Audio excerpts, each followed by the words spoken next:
Labadiena, su jumis verslo tribūna, šios laidos partneris Citus, o mano pašnekovė Citus pardavimų vadovė Andželika Keršytė. Sveiki, Andželika. Sveiki. Kalbėsime šiandien apie dar vieną įdomų Citus projektą, kaip New York'e by Citus, ir apie žirmūnus pačius, apie aplinką ir apskritai, kas ten gali vykti ir kaip tai atrodys kažkada. Tai kuo čia apskritai dėtas New York'as? Kodėl čia dėtas New York'as, nes žirmūnai taps ateities centru ir New York'as kuo pasižymė gausa, aktyvumu, tai todėl pagalvojame, kad pavadinimas nebūtų primityvus ir kaip New York'e juk yra gyva viskas ir dieną, ir naktį. Taigi mūsų projektas tikrai atspindės būtent šitą lokacinę zoną. Nes žirmūnai yra vienas iš tų miegamųjų rajonų, ar ne vadinamųjų, kuris iš principo gyvena dieną. Tai, ką jūs sakot, yra bandymas pakeisti aplinką, aš suprantu, bandymas pakeisti pačią gyvenamąją vietą ir galbūt net ir teritorijos pobūdį. Papasakokit, kas tai bus ir kaip tie žirmūnai atrodys New York'e? Tai man labai smagu. Apskritai mes visi matome, kad Vilnius labai keičiasi ir gražėja teisingai ir turbūt vienu metu keistis rajonai negali. Ir natūralu, kad viskas prasidėjo nuo centrinės pačios tikrosios ašies ar ne širdies, susitvarkė Paupys, Markučiai, Šnipiškės ir atėjo laikas žirmūnam. Ir žirmūnų pokytis bus ne kaip miegamojo rajono, bet kaip iš tikrųjų jis keis visiškai veidą, tai bus gyvas ir aktyvus rajonas. Todėl, kad centrinė miesto dalis, Konstitucijos prospektas juk negali talpinti visų verslo centrų, didėti apskritai projektų. Taigi pačiuose žirmūnuose iš tikrųjų, kadangi jie yra centriniai miesto dalyje, jie yra labai arti centro, bet iki šioliai buvo kaip miegamasis rajonas ir, sakykime, pramoninis. Nepaslaptis, turbūt visi, kurie stebi miestų plėtrą, geriausios miesto dalys užimdavo pramonę. Teisingai, ir kadangi pramonė išsikėlė, jie keliasi toliau, nutolsta nuo miestų, tai atsiranda puikiai galimybė, kad šita miesto dalis būtų labai gyva ir numatoma artimiausia laikė netgi 8 verslo centrai. Jau dabar šiuo metu numatyti, vystomi 5 projektai, ar ne? Jeigu teko pačiai girdėti, kad vietoj autobuso parko, ar ne, atsiras savivaldybės ambicijos yra labai didelės padaryti geriau negu Paupį. Apskritai žirmūnai jau šiai dienai turi šiaurės miestelį ir turbūt ten tikrai yra labai gyva, puikiai sukurta apskritai dinamika, kad žmonės galėtų praleisti laiką. Tai žirmūnų potencialas yra tas, kad jis yra šalia centrinės miesto dalis ir atėjo laikas šitai lokaciniai vietai susitvarkyti. Tai va. Ir šalia upės dar. Ir dar šalia upės ir klausykite, būtent paplūdimys, kuris turi žydrąją vėliavą, kuris yra ypatingai švarus ir atspindi visus standartus.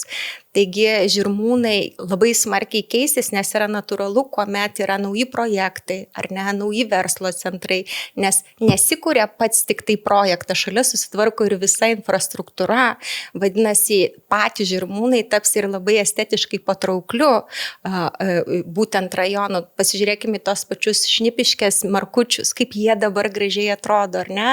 Tai būtent todėl, kad kūrėsi projektai ir šalia tvarkėsi visa infrastruktūra, tai čia bus gyva 8 verslo centrai. Žirmūnai atgyja nuo kurios vietos, nuo kurios pusės, kurioje vietoje Kareivių gatvė, kuri ta teritorija dar tokia? Aplink Kareivių gatvę, visa buvusios kūro aparatūros vietoje, ar ne? Iš esmės Vilmos, Kareivių, Verkių, Lakūnų gatvėje, ar ne? Kalvarijų gatvių teritorijos. Visa šitų teritorijų erdvėje viskas ir keisis. Kursis. O New York'as? O New York'as šalia Kareivių gatvės.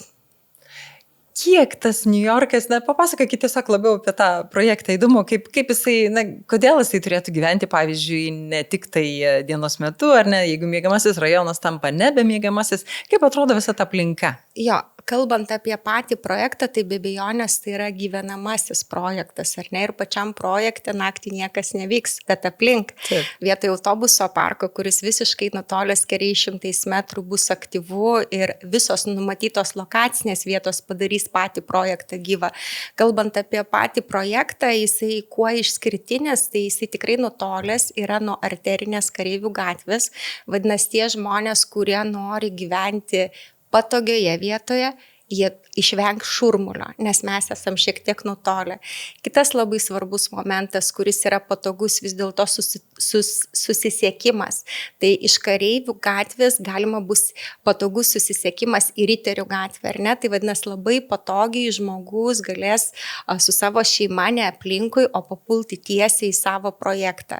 Kalbant apie patį projektą, žinote, mes turbūt apskritai kurdami projektus, mes galvojam apie žmonės ir tai turbūt kalba visi mūsų projektai, todėl kad ypač tose vietose, ar ne, kada jinai yra pati save parduoda, nes jinai yra labai patogi, nemažai vystytojų, iš tikrųjų taupo ant sprendinių. Galime pasižiūrėti, kad tai yra paprasti fasado eksterjero sprendiniai, struktūrinis tinkas, langai sumažinti ir taip toliau. Tai mes visada, kaip aš sakau, nėra blogo pasirinkimo vystant, ar ne, kaip pasakyti, žmonės turi galimybę rinktis tą, ką siūlome mes, ar ne?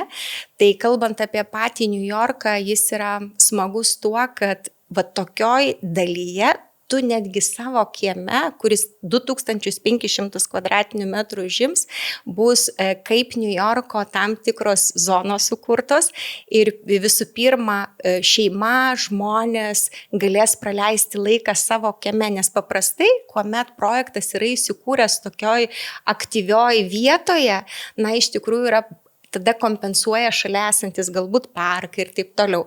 Tai šitoje vietoje mes turėsime labai gražią teritoriją poilsiui. Kitas labai svarbus momentas, tai kuomet vėlgi yra judri vieta, patogi, paprastai būna namai 15 metrų atstumu, ar ne, namas, kaip sako, prie namo ir kaimynas gali matyti kaimyną. Jo. Tai mums labai smagu, kad nuo mūsų būtent pastatų sekantis pastatai nutoli yra 30-40 metrų. Ir kitas svarbus momentas, kad mes galvodami apie elementarius dalykus, saugumą, poilsį projekte, mes taip pat galvojame apie patį eksterjerą. Ir tikrai mūsų langai dideli, tūriai balkonų labai įdomus yra, spalvų gama, tai jisai pats yra labai patrauklus ir, yra svarbu vis dėlto, ypač mes lietuviai labai mėgstame grožį, labai mėgstame estetiką, tai būtent šitas projektas nedidelis, su komfortišku laisvalaikio praleidimu, nutolęs nuo arterinės gatvės ir estetiškai labai patrauklus ir gražus. Jūs sakot, apie žmogų visada vyksta, ar ne, kai jūs kai darot projektus, kai kuriat, kokiam žmogui skirtas šis, kaip jūs įsivaizduojat gyventoją? Matote, aš galiu pasakyti, kad šitoj vietoje, kadangi Žirmūnai yra ateities perspektyva ir aš neįvardinčiau specialybės ar amžiaus, tai yra žmonės, kurie nori kurtis šalia centro, bet neįperka. Ir mūsų klientai yra ir 25 metų, ir 45, ir 55, ir jauni, ir su šeimom, bet juos sieja labai, aiškus suvokimas ir sąmoningumas, kad patys Žirmūnai turės labai didelį pokytį. Ir dabartinėme etape, jeigu neįperki centre, ar ne, nes dar Žirmūnai šiai dienai neatrodo kaip centrinė miesto dalis, ar ne? Bet ir tas centras turi savo minusų, pavyzdžiui, judėjimo prasme, už kamščių ir visa kita irgi yra kiti dalykai dar. Bet kaip mes ir kalbėjome prieš laidą, fainai šnekučiavomės, kad nėra teisingo sprendimo, yra labai svarbu, kaip jausi žmogus ir tai žmonių grupiai, kuriai yra aktualu gyventi kuo daugiau šurmulio, negalvojant, ar ten patogesnė infrastruktūra ar ne, bet nori gyventi centriniai miesto dalyje. Tai mūsų klientai supranta šios būtent lokacinės dalies pokytį ir labai protingai investuoja. Nežino, kad 7 metų laike netgi 40% vertė kils būtent dėl laikinų, sakykime, nepatogumų, kas vyksta. Aš puikiai atsimenu, Šnipiškėse vystėme LinkedIn projektą ir tame laike, kuomet susitikdavom su klientais ir vaikščiodavom aplinkui, visokių gyventojų tenai aplinkui buvo ir buvo daug numatytų projektų vystymo, kalbėjimas apie japonišką sodą, apie tai, kaip susitvarkys gatvės, apie tai, kaip susitvarkys apskritai gyvenimas ir tas laikas taip greitai praėjo ir tie žmonės, kurie nori labai sutvarkytoje vietoje ir patogioje gyventi, bet tam tikrų metų neįperka, ar ne? Tai yra puikia galimybė. Tai kaip New Yorko projektas daugiau apie tai ir beje patys investuotojai tą supranta, nes kuomet mes tikrai ant sprendinių netaupome, tai mūsų projektai, sakykime, investuotojų labai daug nesusilaukia, bet būtent šitas projektas išsiskiria tuo, kad ir investuotojų dėmesį smarkiai patraukiame galvodami apie ją ateities perspektyvą, kad tai yra puikiai bus išvystyta vieta. Iš tikrųjų, iš tas požiūrių kampas eiti nuo žmogaus, ar ne, ir tada duodi ir kitiems galimybę, bet verslas, sakot, verslui patrauklų būtent dėl to, kad viena vertus tai yra nauja, ar ne vieta, tai yra nauja, dar tokia tebe einanti į gyvenimą, visas rajonas tebe einantis į gyvenimą, jeigu Šnipiškės jau visiems aišku, kas tai yra ir kas tai bus, ar ne, bet yra dar tokių neatrastų vietų. Tai kas dar, pavyzdžiui, kodėl verslui? Todėl, kad visų pirma, kiekvienas verslas nori įsigyti geriausią kainą ir geriausiai vietai. Šioje vietoje yra vietos perspektyva ir jinai apsprendžia aukštą likvidumą. Todėl yra ir patogu, todėl kad esminis, apskritai Vilniuje aš galvoju, kad bet kuri vieta vis tiek ją ir išnuomos, ir parduos. Tik kalbėkim apie grąžą pačio santykio, ar ne, kad kuo vieta patrauklesnė, šiuo atveju 8 verslo centrai. Ar ne vien tai apsprendžia, kiek tai bus žmonių sukurtų darbo vietų. Jie norės nuomotis, gyventi, galės mokėti aukštą kainą, nes jiem yra patogu, ar ne. Tai va šitie visi aspektai ir sutraukia investicijos smalsumą ir norą investuoti. Labai svarbu tas laikas teisingas, nes paskui jau kai praeina, jau viso gero. Labai teisingai. Jau nebe. Žinot, aš kaip sakau, normaliomis rinkos sąlygomis paprastai kainodara kyla kas metai 5-6%, bet kada jau išvystyta yra ir sutvarkyta, kalbėjom apie Šnipiškes, tai jie jau pasiekė savo kainų piką, be abejonės kaip miestas vis tiek augins kainą, tik to kainos potencialo didelio kasnio, kada tvarkomasi viskas, tada išlošiama, nes tu patiri tam tikrą diskomfortą, nes nėra taip, kaip dar atrodo, bet viskas labai greitai vyksta. Tai toje srityje yra labai patogu. Kaip priima kaimynai tokius projektus? Ir Žirmūnai, tikriausiai einate į vietą, kalbate su aplinkiniais gyventojais, tyrinėjate vis tiek tą aplinką savo turbūt kojomis, rangomis ir akimis. Tie pojūčiai labai svarbus. Labai iš tikrųjų teisingas, sakyčiau, klausimas, todėl kad imkime yra rajonų, kurie yra ryšesni, ar ne, tai imkime Žvėrynas, tas pats natūralu, jie gina savo vietą, savo istoriškumą, o kalbant apie Žirmūnus, tai yra labai taiki, sakykime, seniūnija. Mes planuojame kalbėti apie vietokurą, turime suplanavę įrenginių ir jie labai džiaugiasi. Nėra tokia eino renginės, tos istorijos tokios gilios nėra, kaip centrinėse miesto dalise. Ir natūralu, kad Žirmūnai daugiau buvo pramoninis, sakykime, rajonas, ar ne? Tai ir seniūnija yra suinteresuota, kad ji įgytų visiškai kitą veidą ir pritrauktų tą tikrą ekonomiką, kuri Vilniuje ir vyksta, ir laisvalaikį, kas yra svarbiausia. Ir jie yra labai lankstus. Jie labai lankstus ir bendradarbiauja, padeda, nes mes dabar planuojame tikrai turėti ne vieną vietokuros renginį. Šiek tiek dar paliksiu paslapties ir intrigos, tai labai gražiai vyksta bendradarbiavimas ir susitarimas. O kokia dabar projekto stadija? Kur jūs esate? Projekto stadija yra, mes etapuojame šį projektą keliais etapais, tai jau pakviesime vasaros gale pasirašinėti notarinės sutartis. Jau pirmame etape turime labai nedaug turtinių vienetų. Kiek apskritai, kokio dydžio, kiek ten bus naujų žmonių, naujų gyventojų, naujos teritorijos prasme? Apie pačių Žirmūnus, ar ne jūs kalbate, taip. Tai yra 5 nauji projektai, kurie yra numatyti, tai yra 1400 gyventojų, ar ne? Čia jūsų projektai visi? Ne, ar apskritai projektai? Jo, tai yra 1400, o autobusų parko konversijų numatyta 1250 būtų, ne gyventojų, ar ne, bet būtų. Tai didelis kiekis, įsivaizduokite, tai yra faktiškai apie 3000 turtinių vienetų Žirmūnuose pačiose. Tai iš tikrųjų visą tai reiškia ir tuos naujus gyventojus būtent toje teritorijoje.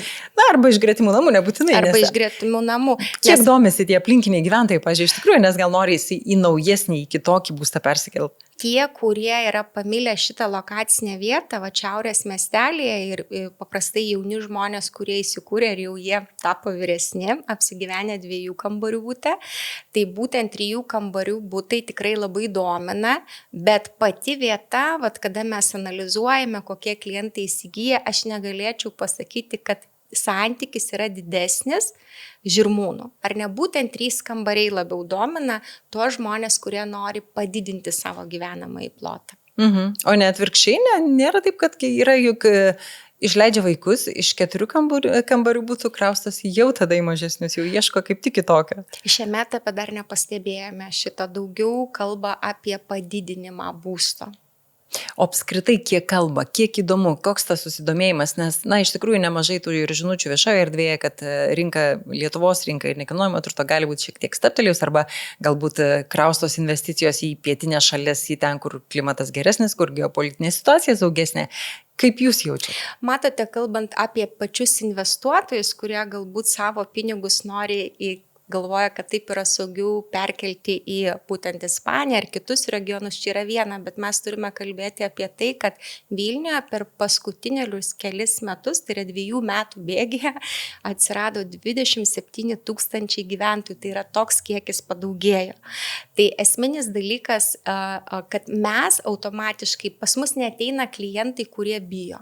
Ar ne, jie turbūt daugiau skaito, bendrauja, bet kad klientai ateidami susitikimus yra, kaip pasakyti, jautresni, nori didesnės argumentacijos, nori didesnės diskusijas, be abejonės.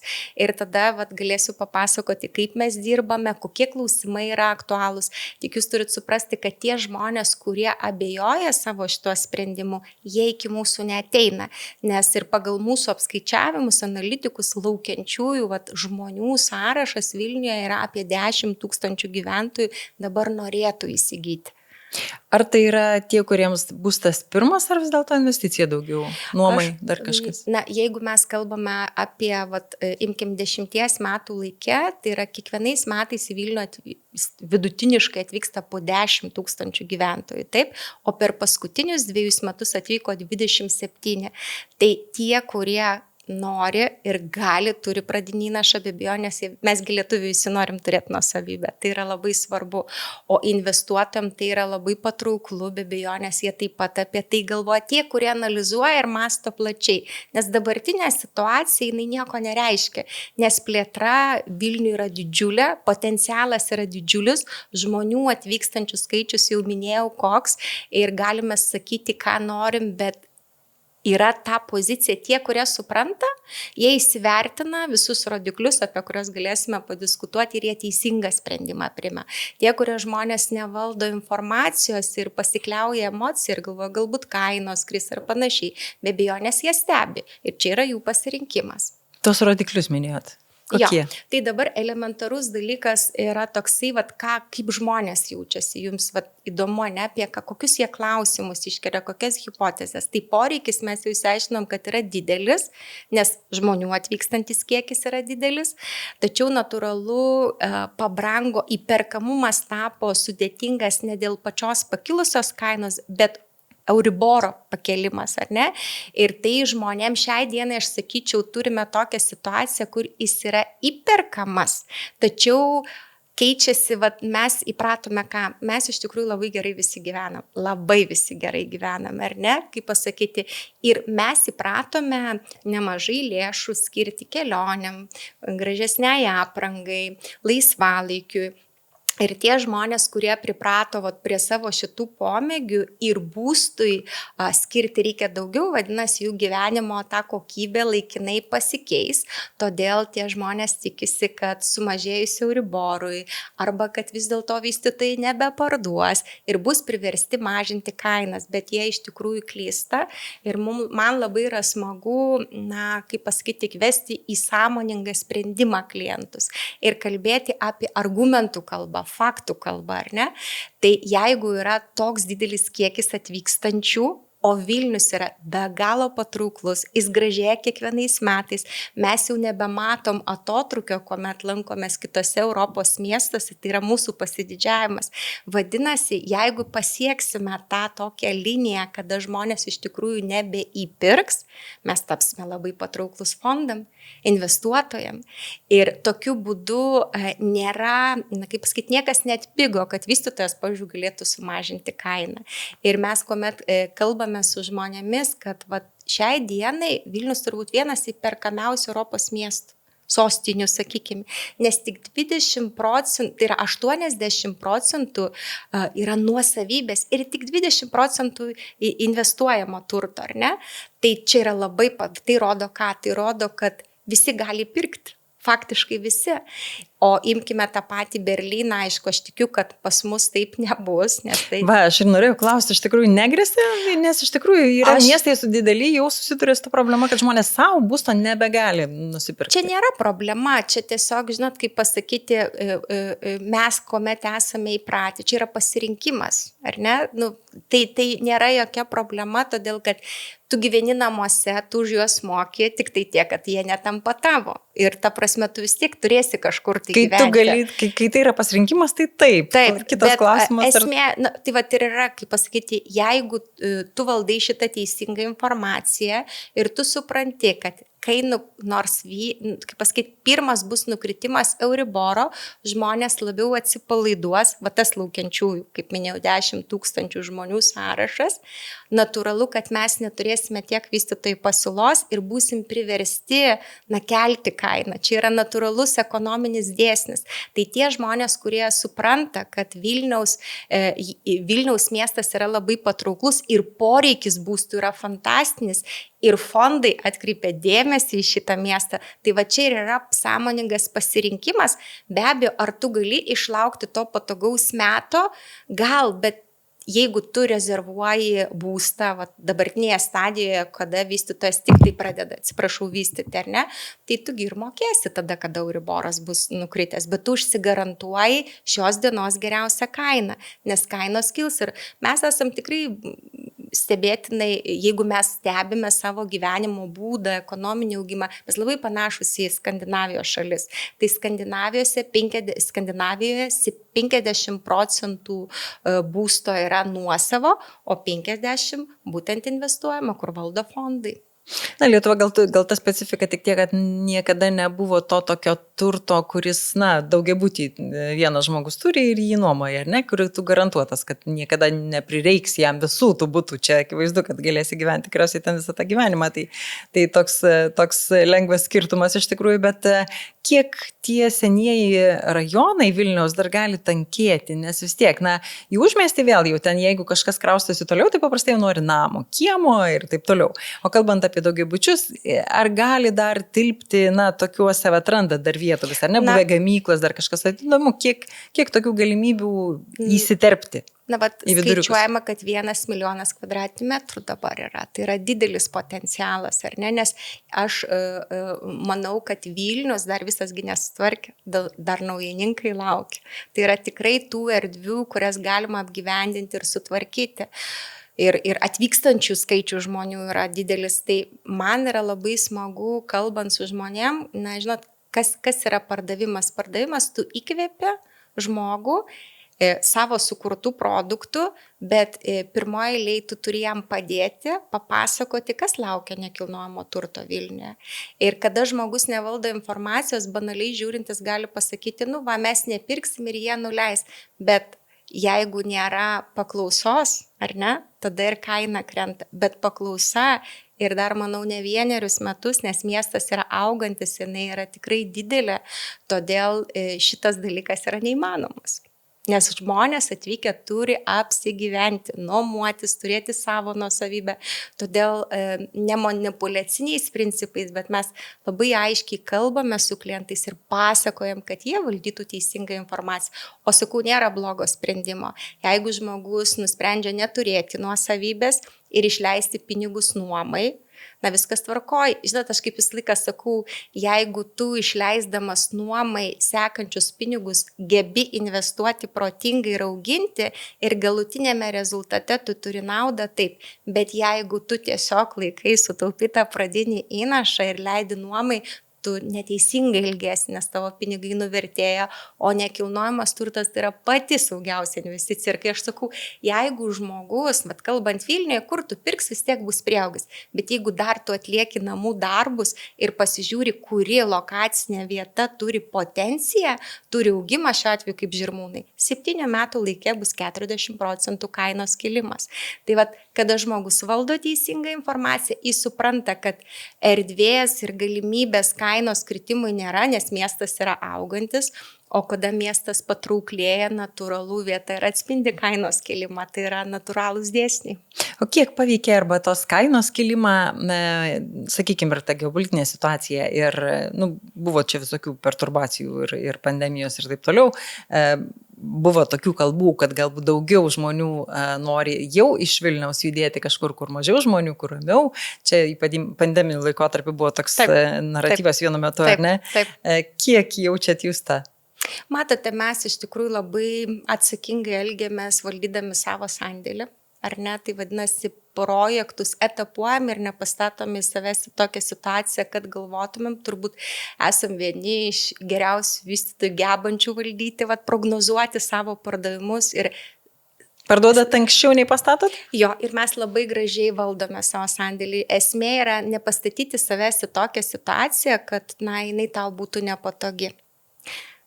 O kalbant apie patį miestą, galbūt pandemijos laikais, žmonės turėjo tokio pasamprotavimo, bet mes abidvi šnekėjome prieš laidą ir aš šį rugsėjį matau, kai pradėjome vežti vaikučius į mokyklas, jaučiasi, kad dar vienas mažas miestas į Vilnių atvažiavo. Tai Vilnius auga ir žmonių skaičius didėja tikrai. Visi tą jaučiame.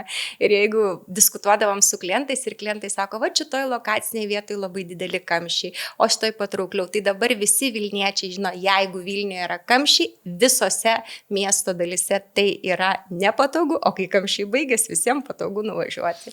Ką daryti, kaip spręsti vystytojams, pavyzdžiui, šitas problemas? Ir aš manau, kad vis tiek einame tai žingsniais, kad turi miestas sudaryti sąlygas patogiam judėjimui visuomeniniam transportui ir jeigu tai bus patogu, tai vadinasi žmonės tada atsisakys ir savo mašiną, ar ne? Bet pavyzdžiui, Žirmūnai, šitas rajonas kalba apie tvarų judėjimą. Jeigu teko pastebėti, tikrai jau nemažai gatvių yra sutvarkytų, kad tu gali judėti ir paspirtuku, ir dviračiu. Tai vėlgi pats miestas turi tvarkyti, sudaryti sąlygas, kad būtų patogu ir tai yra visų atsakomybė, kur kūrėme visi tą miestą. Į Niujorke, paminėjot paspirtukus, dviračius, kiek yra, nereikia temptis į balkoną į 9 aukštą, kokios sąlygos yra tokiam transportui? Matote, kalbant apie paspirtuką, tai yra labai paprasta, tu įsinuomoji ir jį palieki. Ir kalbant apie būtent šitos lokacijos gyventoją, jisai nekalba, kad man reikia sandėlių, dviračių ir panašiai, todėl, kad tai yra paspirtukai, tai yra judėjimas, bet jeigu turime kitus projektus, tokie kaip Miško Arda, ateinantis nauji projektai, kurie yra tikroji gamtoj, tai yra labai aktualūs sandėliukai, mes be abejo projektuojam, galvodami apie žmonės, juos turime. Šita lokacinė vieta nėra ne apie dviratį, ta prasme, daugiau paspirtukai žmonės naudojasi ir mes šitų alternatyvų žmonėm nekuriame, įvertindami tai. Net ir pėsčiomis iš tiesų pasiekiama teritorija. Todėl patogu labai judėti, vaikščioti paspirtuku. Tai tikrai Žirmūnuose sudarytos labai gražios sąlygos tam tvariam judėjimui. Žiūrėkit, ateina laikas pavasaris, pravažiuoti su paspirtuku labai patogu. Ir kada yra sutvarkyta judėjimo vieta, tai yra labai patogu, nes tu nepatirsi traumų. Nes jeigu tos vietos yra nelabai tvarkingos, tai, kaip sakoma, ypač moterims, kurios romantizuoja, jos gali nukristi ir susižeisti. Tai va. Tai, o kada New Yorkas, aš suprantu, kad jau pajuda, jau sakėt, pirmosios sutartys ir panašiai, bet kada ta teritorija bus tokia, kaip jūs įsivaizduojat galutinai? Na, New Yorkas. Po 1,5 metų. Labai greitai. Labai greitai. Laikas iš vis eina labai greitai ir yra labai puiku numatyti, gauti geriausias sąlygas, įsirinkti geriausią asortimentą. Nes viskas labai greitai praeina. Iš ties, kaip jau ir kalbėjom, labai svarbu pačiupti tą teisingą laiką, atspėti, kada tas. Tai ačiū Jums šiandien už pokalbį. Verslo tribūnos pašnekovė Citus pardavimų vadovė Andželika Keršytė, laidos partneris Citus. Ačiū Jums labai.